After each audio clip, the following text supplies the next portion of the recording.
Lo interesante de este momento, de este día, el 17 de febrero, es que ese día había cierres de campaña por el sí y por el no en La Paz. Obviamente esto pasa en el Alto, pero no tiene ninguna repercusión toda esta movilización que fue muy fuerte ese día, porque las dos campañas hacen su cierre de campaña. Obviamente la del sí con más notoriedad, porque es transmitida por Bolivia TV, pero las dos campañas en espacios públicos se cierran el mismo día en La Paz. Entonces son un poco los 7 hitos que relacionan los escenarios transmediáticos que hemos podido identificar. Si hay alguno que no está por acá, lo agradeceré. Está pensando en uno, pero no sé realmente cuál ha sido el impacto. Por lo menos en redes estaba, pero habrá que medirlo. Sí, dame un segundito contar y te paso la palabra. Que es el tema de que, dado que estaba tan álgido el escenario precisamente aquí por lo del Alto, y había mucha indignación y mucha movilización y mucha opinión, aparece una foto de un par de personas besándose, una con la polera del novio y una con la polera del Santa Cruz. Y después de eso aparece otra foto de un par de jóvenes tomando un trago. Su trago decía sí y su trago decía no. Y eso un poco se vuelve también noticia de medios, porque el escenario daba para eso, pero obviamente comienza como iniciativa de las redes sociales. El dato que nos da este escenario que vemos es que efectivamente han habido menos hitos de campaña en una campaña que tiene, incluso esta campaña, el periodo ha sido más largo, porque el periodo que determina la norma son 3 meses. El 2014 se aplican los 3 meses a rajatabla, pero como en esta campaña salió la convocatoria y precisamente ya habían también esos antecedentes y empiezan a haber dinámicas como de campaña, la decisión que toma el Tribunal Supremo Electoral es de que la campaña se inicia el día del calendario electoral, la campaña en calles. Entonces incluso unos días un poquito más larga, pero aún así pareciera ser, por lo menos en esto que les muestro, que es el trabajo que hemos hecho hasta ahora, que hay menos hitos que generan escenarios transmediáticos. Pero además dentro de eso hay otro dato también. No lo hemos visto a detalle, pero en el anterior cuadro que hemos visto de los 14 hitos, de los 14, 6 o definitivamente no hubieran existido o hubieran tenido otro desenlace de no ser por las redes sociales.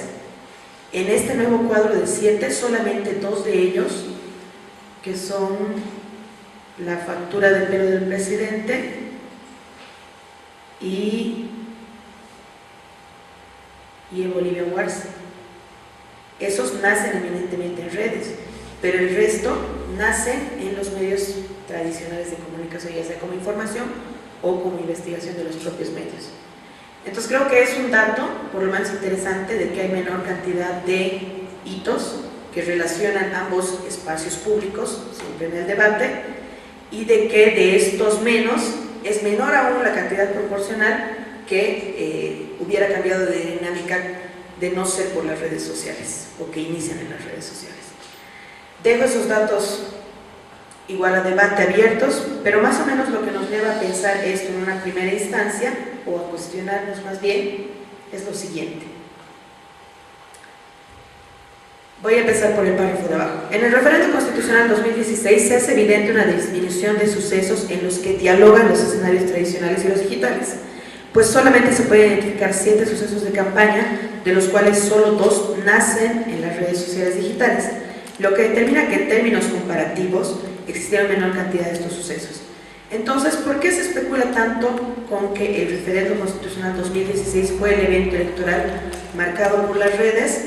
De cierta manera, esta percepción responde a que si bien solamente 2 sucesos, si no fuera por estos 2 sucesos no hubiera existido sin las redes sociales, lo cierto es que los otros 5 probablemente no hubieran alcanzado la relevancia en la agenda de opinión y quién sabe de edición de voto, eso también es algo irresuelto, que finalmente obtuvieron esos sucesos. ¿Qué nos lleva a pensar esta primera hipótesis que vemos en base a estos datos? En el anterior, a lo que hacíamos mucha referencia es el impacto de las dinámicas de las redes sociales en la agenda de información. Aquí un poco esto lo que nos abre es, está la agenda de información, pero está medio irresuelta porque los escenarios transmediáticos no están tan claros. Pero parece ser que en los otros, en los 5 netamente informativos tradicionales, predomina el impacto que puede tener una agenda de opinión política misma, muy efectiva, pero por lo mismo creo que hay que sacarlo como otra categoría en esto. Estamos en ese trabajo. Más o menos lo que hemos pensado que pasa en Facebook. En este referendo constitucional, el espacio de redes sociales privilegiado para la realización de campaña y propaganda electoral fue la red social Facebook. En ella se entremezclaron nuevamente tipos de perfiles, entre reales y falsos, acciones coordinadas e independientes. Hubo ambas. Hubieron grupos por el no, que se etiquetaban entre ellos, difundían entre ellos, compartían entre ellos, pero también había independientes. Los independientes, como les decía, a veces se alimentaron del material proveído por las oficiales o grandes y sobre todo mucha predominancia de mensajes de tipo gráfico. Ha sido absolutamente definitivo el hecho de que en Facebook el mensaje de tipo gráfico ha tenido una relevancia muy importante en esta campaña. Lo del meme es un cambio absoluto que dista mucho de los resultados en 2014. En 2014, como habían estrategas de campaña y demás, se generaban mensajes, aún el eslogan existía. Si ustedes piensan, casi no hay eslogan por el sí o por el no reconocido, legitimado, que nos recuerde o que nos pongamos de acuerdo. Este es, sí, este es no. Uno va a decir, hay este. En ambos pasó eso. Es decir, la textualidad parece que adquiere otro matiz y el lenguaje gráfico adquiere otra relevancia en este referendo constitucional 2016. Entre los mensajes de tipo gráfico, después creo que hago una tipificación que se las presento, está entre memes y guerra sucia. Con las características de que se manifestó poco intercambio, nuevamente el tema de la interacción, lo que más había era compartir, dar likes, poco debate nuevamente, pero eso ya creo que encuentro algunas explicaciones en las dinámicas del 2014, y más bien una suerte de cohesión, como habían grupos por el no, grupos por el sí, la gente decía, a mí me interesa esto, yo me meto, y atrincheramiento entre las opciones que fortalecían el discurso, de una manera similar a como la red Twitter había funcionado anteriormente, pero con diferencia en el lenguaje del discurso, que esta vez fue primordialmente gráfico. Aquí está la tipología, una primera tipología de los mensajes de tipo gráfico. Quizás estamos muy acostumbrados a hablar del término meme, ahorita lo discutimos con el compañero, hay que entrar también al tema del meme, porque el meme es mucho más amplio que la imagen que te hace reír, porque hay que ver también qué es meme, qué no es meme. El meme no solamente es gráfico, el meme ocasionalmente puede ser audiovisual, el meme puede ser hasta textual. Entonces hay que entrar también a esto. Probablemente este momento sea un momento en el que hay que ver lo de la guerra sucia y lo de los memes como unidades separadas para entenderlas en su profundidad, pero por eso le pongo mensajes de tipo gráfico, no solamente los memes.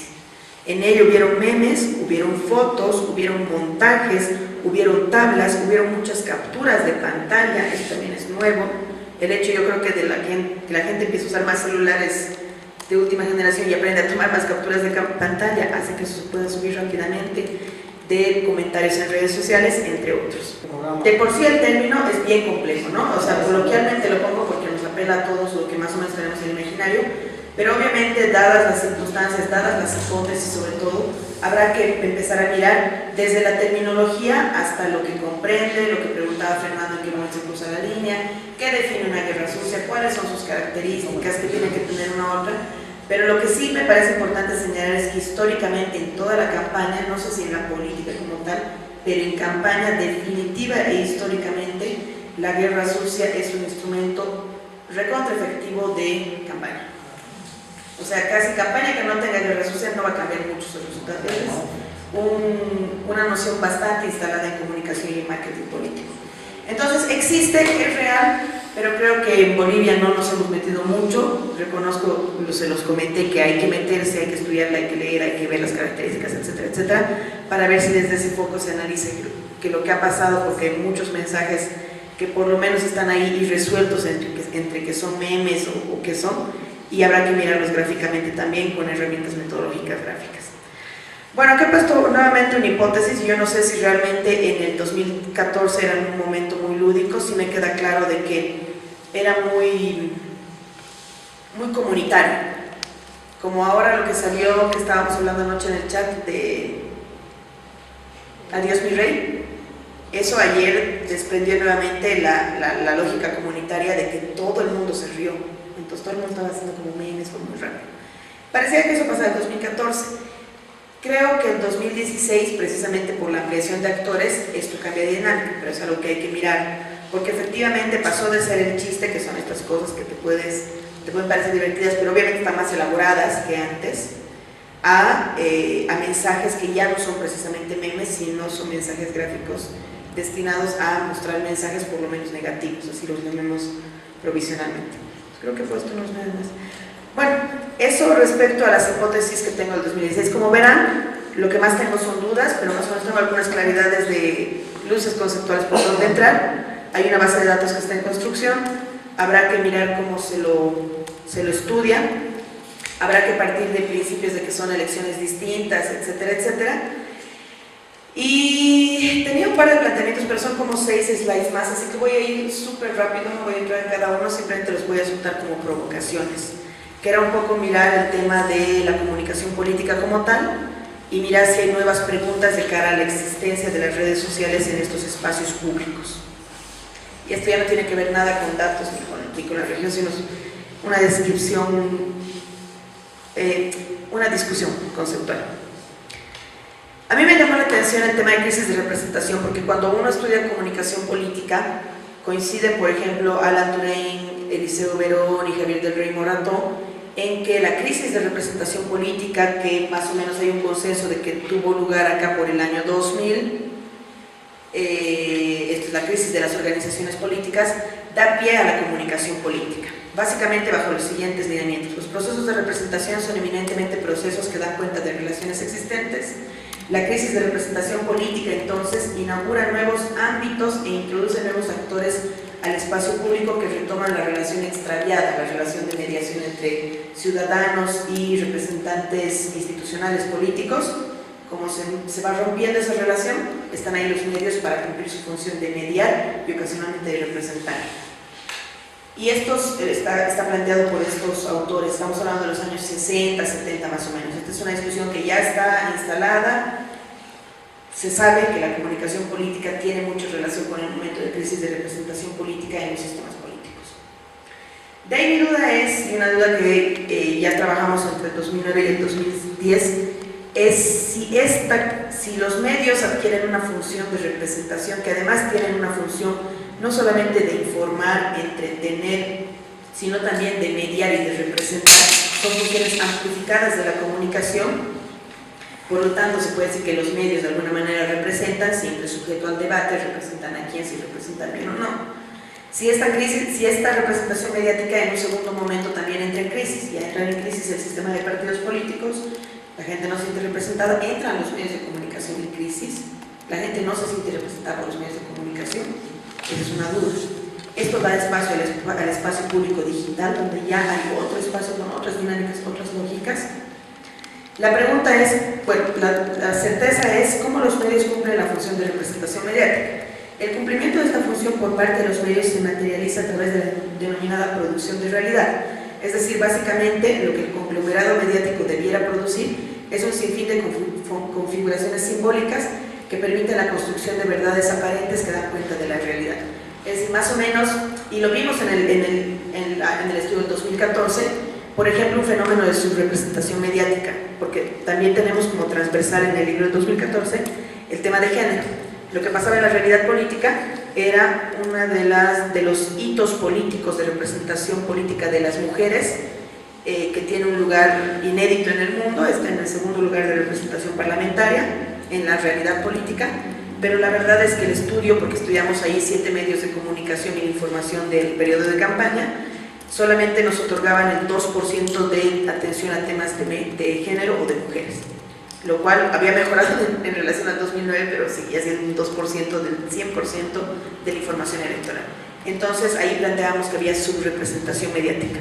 La realidad política te decía que había mucha participación de mujeres y la realidad mediática te decía que había pocas voceras, poca información, etc. De 10 voceros, 7 eran hombres y 3 eran mujeres en las elecciones de 2014.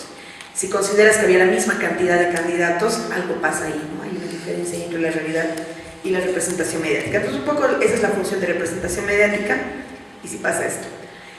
Pero esta era una pregunta que estaba ahí como en ciernes. ¿De dónde nace esta duda? Hay un libro de Byung-Chul Han que se llama El enjambre digital. Es un investigador coreano que escribe en alemán, que plantea concreta y textualmente esto. Dice, la desmediatización general pone fin a la época de la representación. Hoy cada uno quiere estar presente él mismo y presentar su opinión sin ningún intermediario. La representación cede el paso a la presencia o la copresentación. La creciente presión de desmediatización se apodera también de la política, pone en apuro a la democracia representativa. Seguramente desde una corriente apocalíptica, pero lo que plantea este autor es que definitivamente la representación democrática, ya no solo política, ya no solo mediática, sino la democrática en general, está en crisis, que la representación ya no existe, que el sujeto se quiere representar a sí mismo, que ya le importa poco que le represente el político, no sé si le importa poco, pero hay más deslegitimidad a los políticos, hay más deslegitimidad a los medios a partir de las redes sociales, y esta es una cuestión conceptual mundial, es una discusión. Entonces, claro, yo me decía, es realmente, se está dando ese tránsito, crisis de representación política, crisis de representación mediática y crisis de representación como tal, a partir de la posibilidad de devenir actor de la opinión pública, actor de la política, etcétera, etcétera. Lo dejo abierto al debate, me ha parecido súper interesante encontrar esa línea porque esta persona ha escrito mucho acerca de sociedades digitales y el libro se lo recomiendo. Voy a pasarle también un artículo que habla de este tema. Eso, y en general otra provocación también conceptual tenía que ver con el tema, y es más o menos también hace una evolución, de los movimientos sociales. Hablamos mucho de la acción social, hablamos mucho de que los sujetos en redes sociales son activos, son activistas, son ciudadanos con mucha capacidad de decir, de hacer. Lo que creo que hay que preguntarse es realmente la capacidad de hacer. La capacidad de decir está medianamente clara. La capacidad de hacer es lo que habría que empezar a estudiar, y la durabilidad de estas asociaciones. Porque obviamente en el caso del no, por ejemplo, sí efectivamente ha habido una campaña dispersa precisamente por la calidad ciudadana. ¿Cuánto tiempo se podrá manifestar esa gente? ¿O será que se junta por un solo objetivo en un determinado momento? ¿Tendrán durabilidad? ¿Tendrán posibilidad de salir a las calles? Eso se mezcla con todas las características propias de un espacio nacional, pero obviamente creo que también podrían tener que ver con un tránsito histórico de lo que fueron los movimientos sociales, desde el movimiento social clásico, lo que luego se planteó como nuevos movimientos sociales, y si existen estos novísimos movimientos sociales a partir de la acción social que se plantean, o son acciones sociales o colectivas, individuales y dispersas.